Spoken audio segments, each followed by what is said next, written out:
Picture this. One of your favorite games ever is suddenly announced to have a remastered version coming out on console. Okay, wait, this one isn't a good example.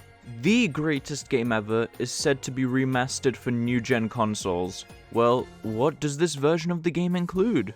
New 4K options for your PS5, increased graphical fidelity, 3 early development levels that were scrapped, extra customization options for your characters, DualSense haptic feedback and adaptive trigger support, and did I mention an entirely new game mode? Well, the game I'm talking about isn't Peggle 2, but The Last of Us Part 2, remastered. For the price of $10, you can get all these minor improvements if you already own the PS4 version of the game, but alas, the internet, being the internet, cannot help but get enraged by this offer. More content? For $10? Do you take me for a fool, Naughty Dog?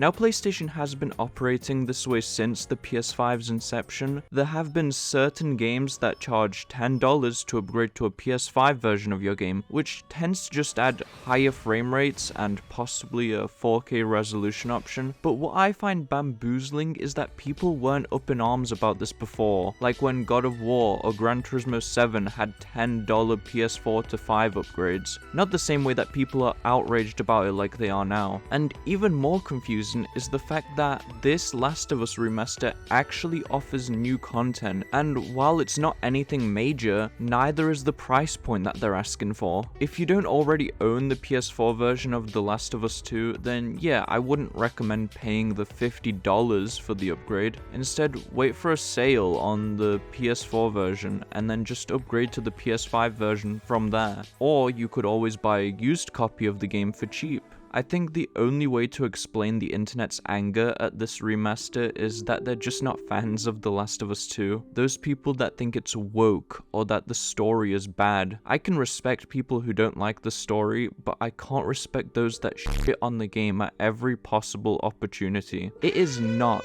a bad story. If you believe the story of The Last of Us 2 is terrible, then you probably haven't played that many games. That's just what I'm going to assume if you needlessly hate on this game all the time. Either that, or you're just an emotional little baby that can't handle a fictional character dying, so you choose to call the narrative terrible because it hurt your feelings. There's also the misconception that Naughty Dog can't work on any new IPs because they're just so busy milking The Last of Us. Welp, that's probably not true. Ports and remasters are not as resource heavy as you may think. They probably had a small team dedicated to making the remaster, while the majority of the studio is working on a new game. You have to keep in mind that Naughty Dog is a very large studio owned by Sony. This remaster is nothing for them, so there really is no reason to be angry about this game. It adds a bunch of new content, makes it PS5 native, and provides the best Last of Us 2 experience for people who have never played it before, all for the price of $10 for the upgrade. Would it have been nice for it to be free? Sure, but they're not asking for a crazy price. And if you believe this remaster is worthless, the PS4 version of the game works perfectly fine with the PS5, so you don't really need to buy this. That's all I wanted to talk about today. Just a quick video to get this off my chest. Now, here's a fun fact about raccoons. See ya.